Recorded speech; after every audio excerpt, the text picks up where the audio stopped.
I defeated in a cavalry engagement the satraps of Darius, and annexed to your rule the whole of Ionia and Aeolus, both Phrygia and Lydia, and took Miletus by storm. All the rest came over to our side spontaneously, and I made them yours for you to enjoy. All the wealth of Egypt and Cyrene, which I won without a fight, are now yours. Syria, Palestine and Mesopotamia are your possessions. Babylonia and Bactria and Elam belong to you. You own the wealth of Lydia, the treasures of Persia, the riches of India and the outer ocean. You are satraps, you are generals, you are captains. As for me, what do I have left for all these labours? Merely this purple cloak and a diadem.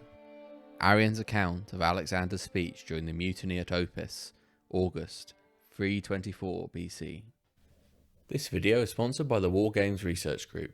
I'm trying to build a complete compendium to teach new players how to play DBMM, so please like the video, comment and subscribe so this video gets shown to more people. Today we're going to look at Book 2, List 12, Alexandrian Macedonian. The list covers the reforms of King Philip, Alexander's father, who transformed the Macedonian military into the force that it would become famous for during the 350s BC.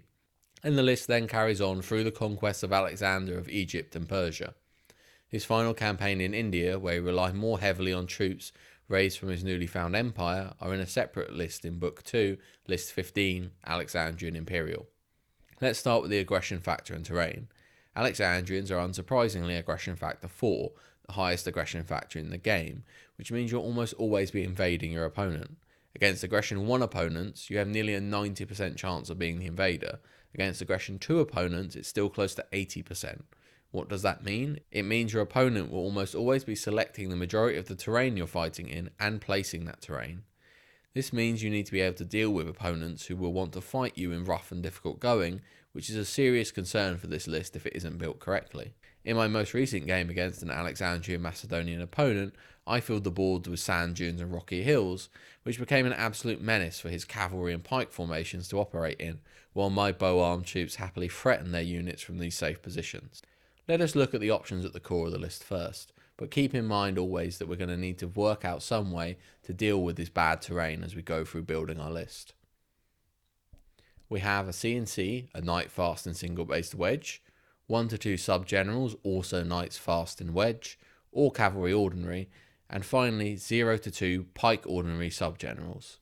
Knights fast and wedge are great, especially in Book 2, as there are very few other types of knight available, and these units do not suffer overlaps except against fast light horse, which can make them surprisingly survivable. Because of their fast status, however, it will be important to keep them out of bow range. For every 2 or 3 companions, you must also take a unit of prodromoi, the elite skirmishing light horse that will protect the knight's flanks. The core of the army's foot is anywhere from 14 to 48 elements of phalangites, regular pike ordinary, and the final mandatory unit is 2 to 4 Siloi ordinary archers. Remaining in this section of the core list that can be used in any period is another optional 2 ordinary Siloi slingers and up to 16 Greek hoplites, regular spear inferior. All 3 forms of irregular baggage are available, and we'll take the maximum allowed and baggage inferior, which is in most cases the best type of baggage of the 3 types. In my mind, if your opponent has already reached your baggage, then things have already gone very badly wrong. And given that all 3 types of regular baggage all provide 1 additional ME as army baggage, we just want them to be as cheap as possible.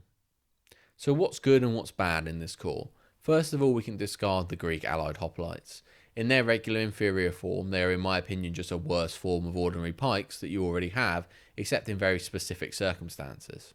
What the Macedonian army has is the 2 kings of good going terrain troops, 1 foot, 1 mounted. Those are knights, which are incredibly effective because they quick kill many troops in good going, and pikes, which have the highest combat factor in the game, receiving 3 ranks of support in most cases, making them incredibly difficult to kill in close combat. However, both of these types of troops lose their major advantages if they go into difficult or rough going. This means we're in a difficult dichotomy because the army is excellent inside a good going, but because we have such a high aggression factor, we're almost always going to have the terrain selected by the opponent, and a clever opponent is going to put down as much rough and difficult going as possible when he knows that he's playing against an Alexandrian Macedonian army.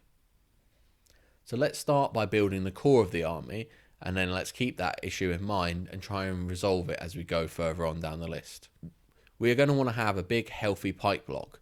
Pike O is an excellent troop type. It has high ME, high combat factors, and will grind out any other infantry unit in open ground.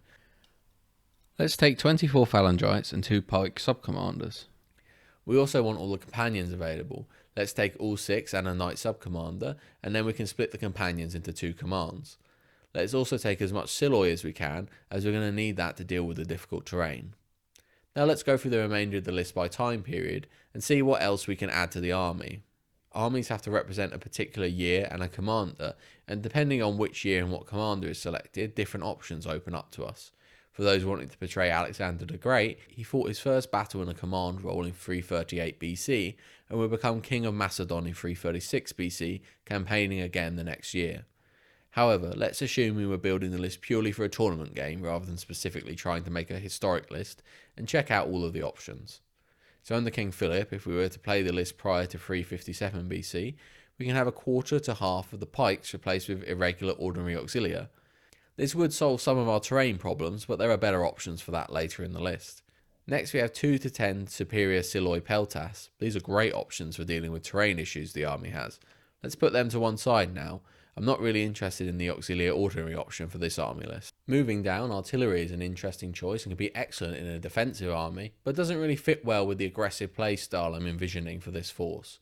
I want to be advancing, and artillery doesn't really help with this, both the artillery ordinary and superior versions. Finally, we have various naval options. Unless I have a particular plan for naval, I rarely include it, so let's discount those as well. Let's skip the next chunk and go here, 352 to 329 if Philip or Alexander is the commander-in-chief. 1 cavalry ordinary per companion, and 4 to 12 mandatory hypaspists, either regular superior pikes or superior auxilia. Now this is what we really need to round out the army. Let's take the 6 mandatory cavalry O, and now let's consider the hypaspists. Now superior pikes are really good, but we already have enough ordinary pikes, and it's the terrain troops we're really lacking. Superior auxilia are probably some of the best terrain troops available, so let's take all 12 and distribute them equally between both foot commands. Let's look at what remains of our options. Above, we have a mandatory inferior cavalry with a maximum of 6. This isn't great. Giving cavalry inferior doesn't reduce their cost significantly, but does make them a lot more vulnerable. We have 1 to 3 light horse. This could be a useful addition to the cavalry wings. We have more auxilia, both superior and ordinary, and more superior Siloi. Nothing here is particularly useful, so if we can avoid the inferior cavalry, let's try to, but it might be worth taking it there if there are better options further down the line after 335 BC. Carrying on down the list, we see the option for a later hoplite Greek ally. This doesn't give us much that we don't already have now, and share the inability to act in bad terrain. Next we have Philip at 338 BC. Your CNC becomes a hypaspist general, as Philip fought in the Pike Wall, and we have Alexander with the brilliant general trait as a sub-commander. Can you really have an Alexandrian army without the man himself? And this will let us avoid taking all those mandatory elements we discussed earlier, as it comes before 335 BC. After this, we have Alexander becoming your CNC choice as a brilliant general, more superior Siloi and ordinary auxilia, more naval elements and more light horse. The final option is Antipatros, one of Alexander's chief generals, with a few more mandatory Siloi, and more interestingly is a mandatory 2 elephants with the option to take up to 4. Now elephants can be good fun and they're amazing anti-knight and general anti-mounted units.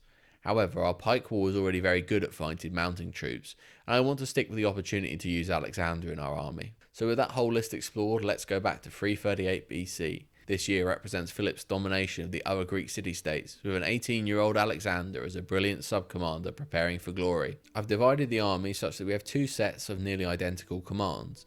We have 2 pike commands split with 12 pikes deployed 4 ranks deep, 6 auxilia deployed 2 ranks deep, and 3 Siloi, which can be used to command difficult terrain or screen pikes if necessary to ensure dangerous units don't get the charge on them. If I was using this, I would try to fight with the pike blocks together, or for example, if my opponent puts down a piece of rough and difficult going right in the centre of the board, then the superior auxilia can form the centre of the battle line, and the pikes can form the flanks, while the auxilia fights for that area of rough terrain. Next we have 2 identical mounted commands, one led by Alexander, 3 wedge knights, 3 cavalry, a superior light horse and a general's knight in each. While the pikes are pinning units in place and grinding them down, these small wings should be used to pinpoint a single area of the enemy line and destroy it, preferably where there is a large area of good going terrain. I'd put these units side by side with the knights in front, so losses occur from each command equally, increasing their longevity. Alternatively, with a quick shifting around of the list, perhaps taking out a pike here or there, Alexander can be sent on a flank march as a brilliant general, making the development of an enemy wing even easier. For pip dice, give the 2 mounted commands an average of the 2 highest dice, and the foot commands an average of the lowest. Thanks to the pike's free forward move each bound and the fact that the army is entirely regular, it's an easy force to manoeuvre. There we have it. Terrain can still be a difficulty for this army, but your opponent cannot place bad terrain everywhere. Use the auxilia in that bad terrain to hold up the enemy, while the good going troops grind out the forces that he's had to place there. Alexandrian Macedonians can be a great army to play, really aggressive, lots of thought-provoking decisions about where and how to attack your enemy, and it includes all of the classic units of Alexander's rise to power. If you'd be interested in building one of these armies yourself, you can check the description for the manufacture of the miniatures. And check back next week where we'll be continuing our explanation of the DBMM rule set.